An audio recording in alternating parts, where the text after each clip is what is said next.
Okay, I feel like I need to say this right from the beginning. Not everyone who works in the financial industry is bad.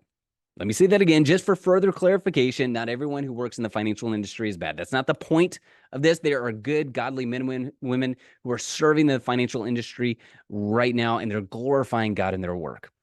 So, not everyone who serves in the financial industry is bad. But I do believe that we need more Christian men and women in the financial industry. I'm going to give you 5 reasons why I think that that is the case, starting with this first reason. God has entrusted everyone with something. God has entrusted everyone with something. You know the parable of the talents. There are many lessons that we can learn from that parable. But one of the lessons that we learn is that God has entrusted everyone with something. In the parable of the talents, we have 3 servants who receive, one receives 5 talents, the other 2, and the other are the 1. They all receive something. Now, if you notice, they receive different amounts. So we might not all receive the same amount, but we've all received something, and each of the servants, regardless of how much they have received, had the same responsibility. They had to steward those resources or manage those resources in a way that advanced the master's mission. God has entrusted us with something, and we are stewards or managers of those resources, and we are to manage those resources in a way that advances God's mission. Everyone has been given something. The second reason is this: we have an amazing Great Commission opportunity right in front of us.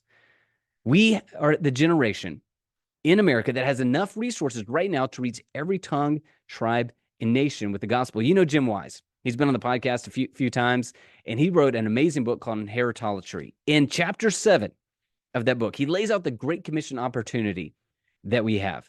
He says, we're in the midst of what's called the Great Wealth Transfer, where $30 trillion, that's trillion with the T, goes from one generation to the next, primarily through a state. He says, let's assume that 25% of Americans are Christians. You can debate the number. Ultimately, you see that it won't matter. He says that means that in just the Great Wealth Transfer alone, 7.5 trillion with the T will be in the hands of those who are following Jesus. It then goes on to say that let's assume there are 3,200 unreached people groups in the world.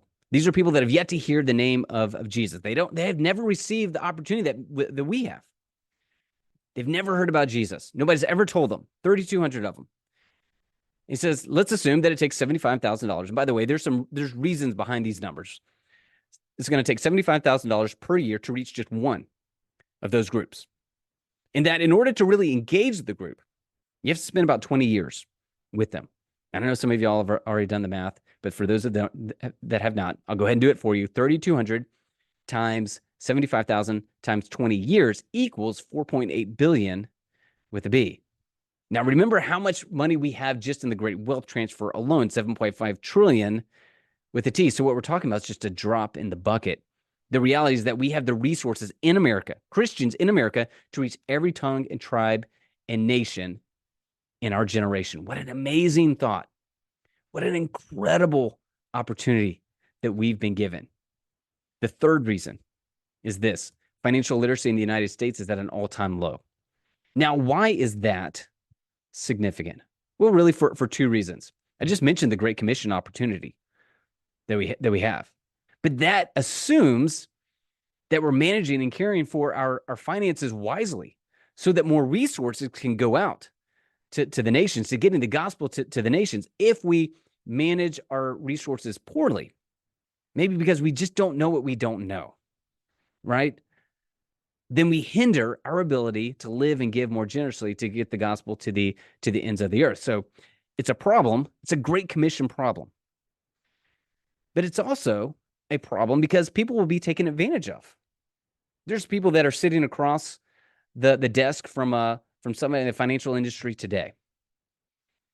And they're going to be taken advantage of because they don't know what they don't know. They don't understand finances. They don't understand the ramifications for debt. They don't understand. There's a student that's sitting at a desk right now who's signing a loan document to take out a student loan for college, and they have no idea what they're doing. They were just told this is something that you need to sign. They don't understand it. Financial literacy in the United States is at an all-time low, and so it's a Great Commission issue.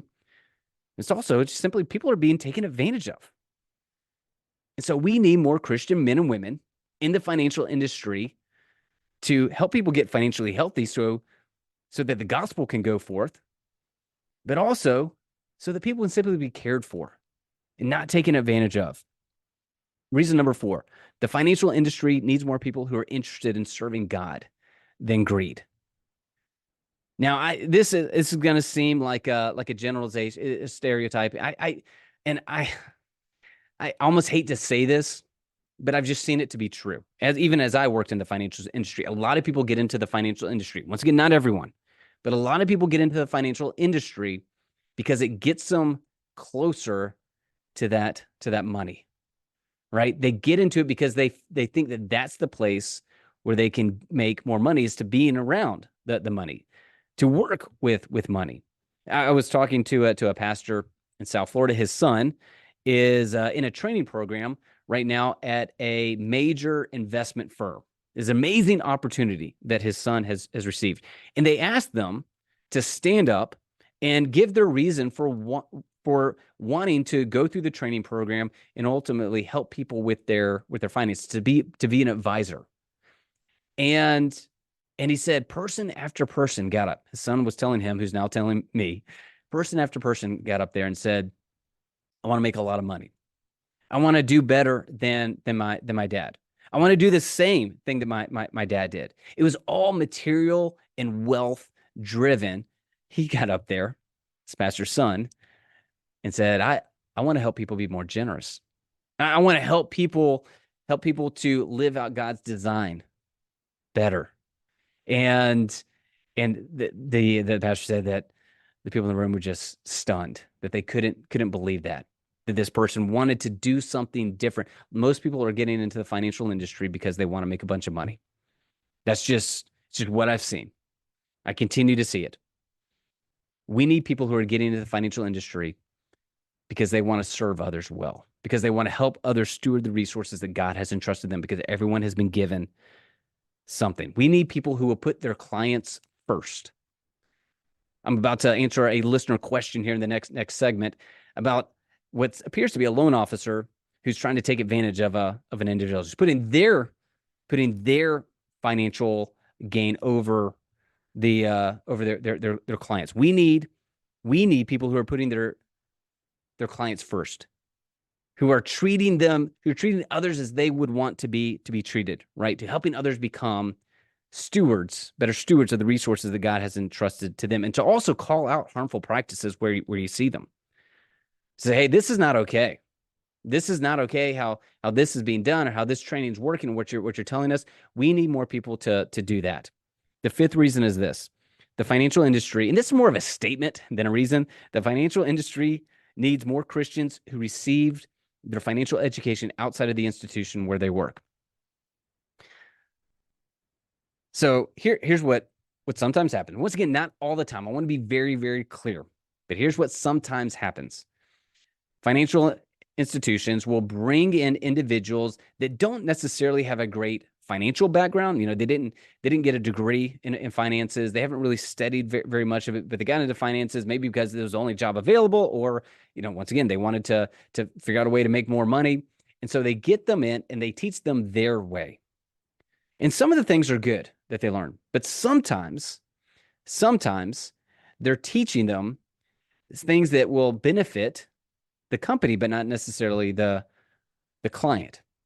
And so we need Christian men and women who are educated outside of these financial institutions, so they can be savvy enough to see when some of the practices that they're being taught aren't necessarily right, that there's more to the story. We need people who are less concerned about the sales and more concerned about getting people actually financially healthy for the sake of advancing God's kingdom. So those are the 5 reasons why I want to see a flood of men and women who are following Christ in the financial industry. Once again, I need to say it.